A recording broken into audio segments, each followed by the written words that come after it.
Today is Canada Day, a day to remember the freedoms we enjoy in this country. Canadians took this day to be thankful for where we live. In anticipation of the biggest birthday of the century, Canada's 150th. Every year we come here. We love it so much. Festivities expected to be more elaborate and more expensive. Happy birthday, Canada! Welcome to Canada. Thank you so much. Happy Canada Day! It's like it makes you question what the priorities are when everything's dedicated to this big celebration.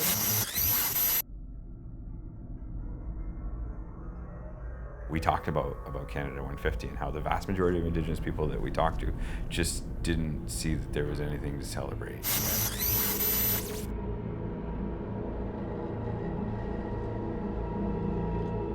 You know, Canada, they could spend like millions on this celebration, and yet we have, you know, Indigenous people living in third world-like living conditions.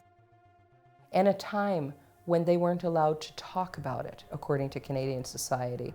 As a student of history, I know that the battles would not have been won if it hadn't been for the Mohawk and other First Nations warriors. The problems that exist can be traced all the way back to the residential school. That there were nutritional experiments and medical experiments going on with the children here. It's evident in the thousands of missing, murdered Indigenous women and girls, in the men being driven off in the West and dumped off in the prairies to die, you know, like by police. You know, a lot of people ask, you know, why don't we just get over it? No, I don't think enough people have a full appreciation of what a rich heritage we have. So the relationship actually kind of got a little better over time, but it was always an acknowledgement and it was always a reminder to the king, like, hey, we're still here.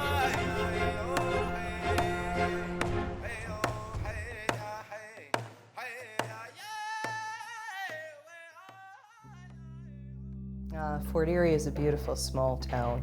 It sits right on the border of Buffalo, New York, Western New York. It's like that comfort place where I always come back to. I was raised here. It's ecologically rich. I think that's something that gets lost on a lot of people. I think it's a really beautiful place. Well, the town of Fort Erie is kind of a unique place. It's been described as a community of smaller communities. So Fort Erie currently has a population of about 31,000 people.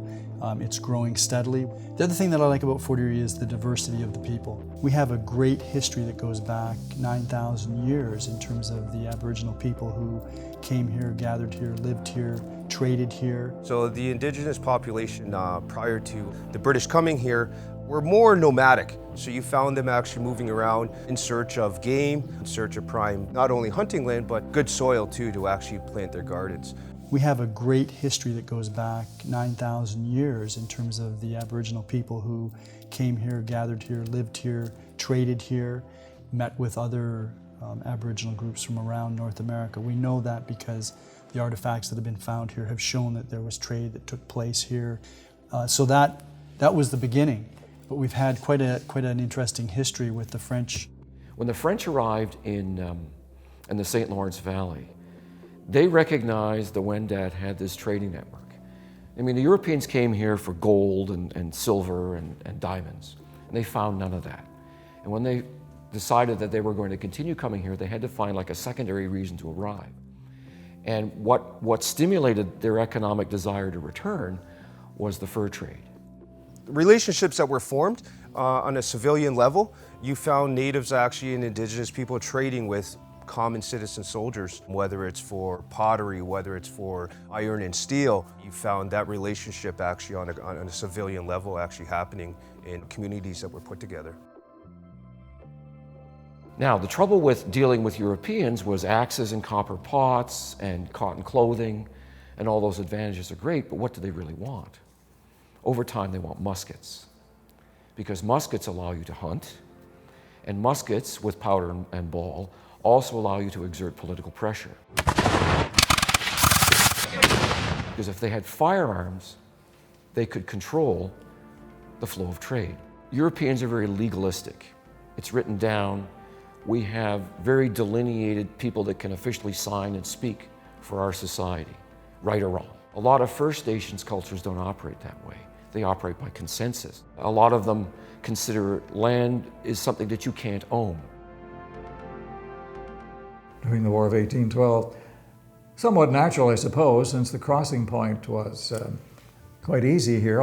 From New York State, all you had to do is cross the Niagara River and you were in territory the Americans, of course, wanted to take. As a student of history, I know that the battles would not have been won if it hadn't been for the Mohawk and other First Nations warriors.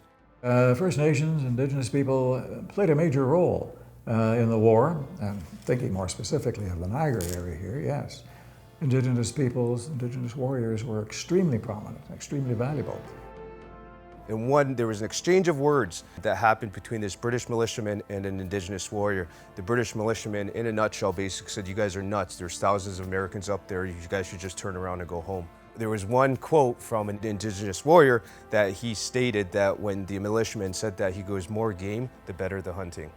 And this was a contingent of about roughly 60 Indigenous warriors that pinned down a few hundred American men on top of Queenston Heights, till this third person in command gathered the troops, stormed up the heights, and pushed the Americans off the heights and was able to capture back formidable ground with the help of the Indigenous warriors pinning down the American army for a duration of time. It wasn't very long after the Battle of Chippewa that the peace treaty was signed. These original treaties were agreements where the First Nations and the Europeans would live in harmony. You'll do your thing over there, we'll do our thing over here. The British said in the War of 1812 that they would honor their agreement with the First Nations forever. And at the treaty, they just ignored them. There was some small clause. So what happens at the point of the American Revolution from the Six Nations perspective, because the Six Nations now, was all these settlers are pouring into New York, and they're starting to apply great pressure on the traditional Haudenosaunee lands. They're illegally moving on to lands that are part of their traditional hunting grounds. And it's part of our culture to actually share this land, and we're not owners of it. That was kind of an unforeseen concept too. The British they were so used to controlling, and ownership was what they're familiar with, whereas our way of life and our culture, that doesn't exist. No one owns the land, no one owns the air.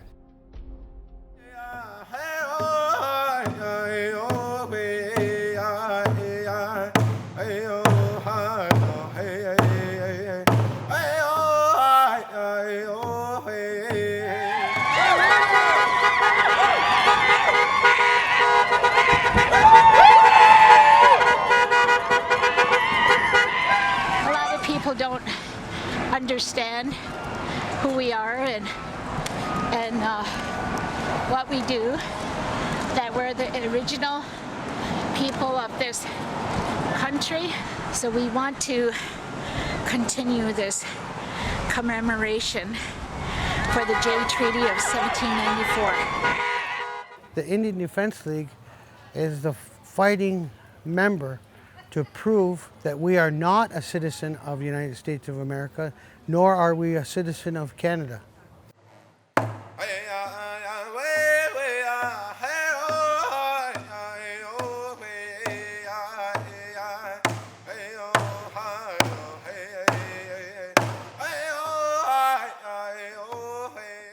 We were going back and forth for the Great Law Gathering in Tonawanda. The customs officers asked us, like, what is this? What is this great law for? And then we talked about, like, not that it's all in the language, but then they also do it in English. And he's like, well, why don't your people know your language? And we're like, well, have you heard of residential schools? And he says, no, what are residential schools? Week with films of an Indian residential school, 500 miles north of Toronto.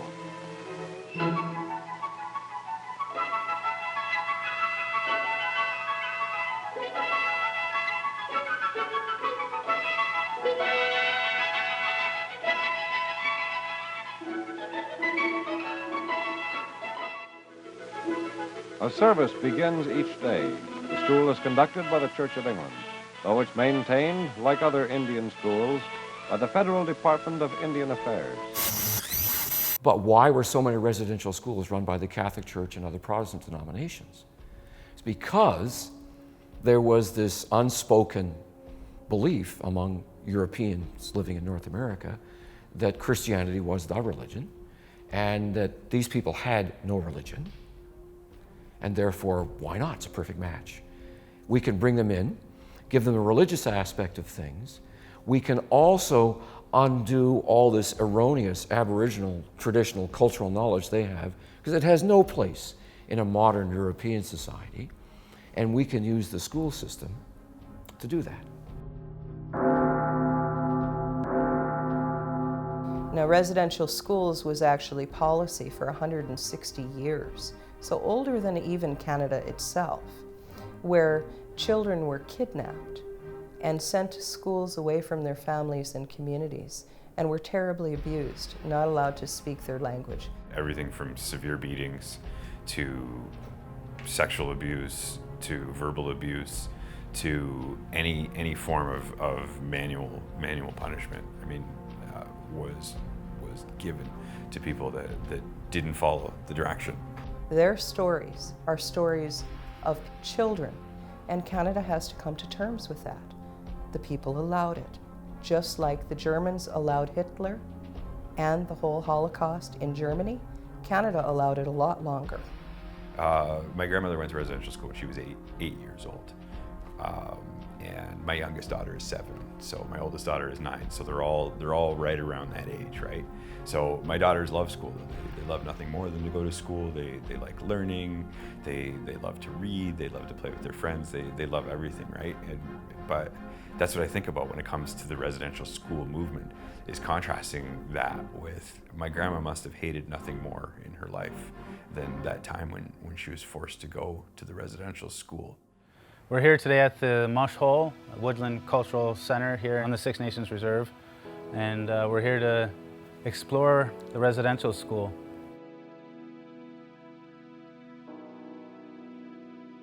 I would compare a residential school to being in jail. Being held against your will, being dictated to of what you can do as far as activities. She said that in the room next to us, they had these pillars here, and they have like rope burns on them because they used to be like a boxing ring, and they used to make the boys fight each other. And another story she told us was that white chair that was over there, it used to be in here, and a little boy used to look out the window and wait for his parents who never came.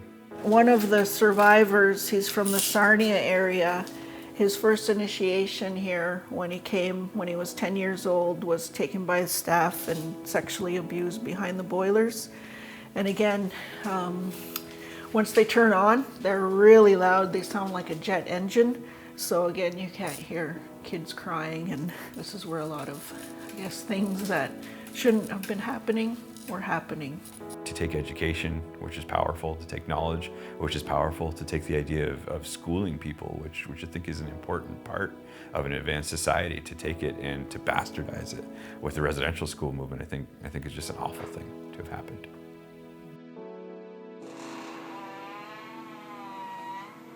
So we know that there were nutritional experiments and medical experiments going on with the children here. So you pretty much have the nurses' station still set up as it was. Some kids remember lining up to take their pill, even though they don't remember being sick. Again, this was the girls' dorm. So they would have to line up to shower or bath. And it was the oldest girls got the clean water to the youngest ones getting. Oh, they had to share the same waters? Yeah. Oh. One of the punishments were filling it up with scalding hot water and putting girls in there that were bad. From what I'm understanding, a lot of residential school survivors, when they came back, they weren't familiar with their communities any longer, and their communities weren't familiar with them. So they had a hard time fitting in. I could see that being a cause to self-medicate with alcohol, drugs, anything to make you forget about all the horrible things that you went through. So what was the difference between the children experiencing residential school and becoming parents? That they were not equipped to be parents, and there's not enough help that can be given without significant psychological intervention and counseling, which wasn't available at the time. And they acted out with their children. Now they've raised another generation of trauma.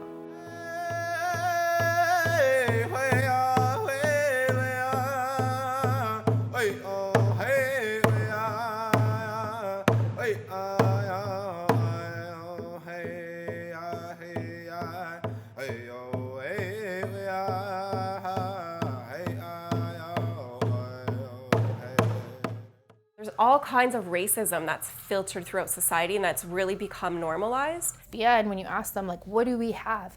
What do we have to teach our kids? Like language, something that was one of the biggest things that residential school interrupted. And they say, oh, we have like an online learning course. And that's insufficient. It's not enough. It's inadequate. But the problems that exist can be traced all the way back to the residential school, to Sir John A. Macdonald's thinking, to all of the historical trauma. And what's happened is like a snowball effect where everything has accumulated. And so now, unfortunately, you have our people, a great people, a proud people, people with rich knowledge that spans back 10,000 years. And unfortunately, we're on the bottom of the pecking order of employment. We're on the bottom of the pecking order in justice. We're on the bottom of the pecking order in housing. We're on the bottom of the pecking order in every aspect of society. And without something being done to help bring people back up, then we'll continue to be overrepresented in all of the negative categories and underrepresented in all of the positive categories. So again, it's complex and it's historical. But at the end of the day, the real question is, does the average everyday Canadian care enough to make a little bit of sacrifice to help this group of people that have had to make a massive sacrifice over the course of several centuries?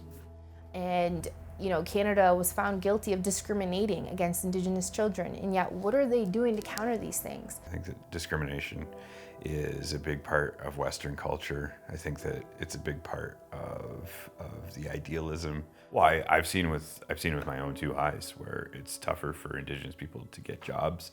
It's tougher for Indigenous people to rent houses. I mean, overt racism is obviously a terrible thing. But I think that a lot of the latent racism just comes from a lack of knowledge and understanding. I do think that it's more prevalent than maybe we know, and a lot of that comes out in the Friend Project report when you actually talk to people and when you take surveys and when you ask people about their attitudes. I think there are some gaps in education, learning, and understanding.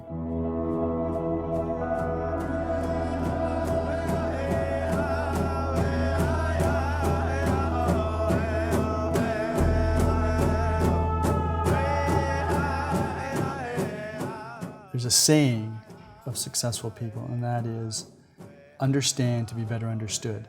So you understand the other person's view so that they'll better understand you. One thing is, in this age of technology, there's great opportunity to educate oneself. It's not always a First Nations person's responsibility to educate non-Indigenous people. They know how to read, they know how to write, many of them know how to surf the internet. Now that I'm on my cultural journey and I have my own daughter, I'm looking at breaking the cycle so that my daughter can grow up with the proper teachings and know-how so that she can raise her children in a way that, that's not affected from this intergenerational trauma. Helping them to understand this history will help them to heal as well. Each take a small step forward, even if it's like I said, that small step of putting the bottle down, and then the next generation will teach your kids how to love, and then you slowly reclaim your culture like that.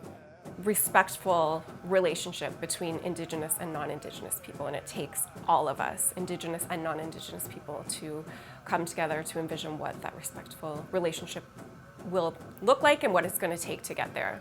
We have great opportunities here because we've got so many organizations, but go to the Friendship Center, participate or attend some of the events that take place. Yeah, what most people don't realize is just walk through the door. We don't care how much ancestry you have. We don't care if you're Indigenous or non-Indigenous. We welcome everybody, that's first off. And when you walk through the door, it doesn't matter if you walk in and you're considering becoming pregnant, or you walk in with a cane or a walker. It doesn't matter if you walk in with an addiction. It doesn't matter what the diagnosis is for mainstream professionals. It doesn't matter if you have an education or not. We have the ability to meet almost every single need of individuals who walk in the door. We have a program, we have a service, we have an offering. But mostly what we offer is acceptance without judgment. So this becomes the safe place outside of your home, the safe place that we've created for our entire family, our entire Friendship Center family, to heal, to progress, to be successful in anything that you can imagine or dream.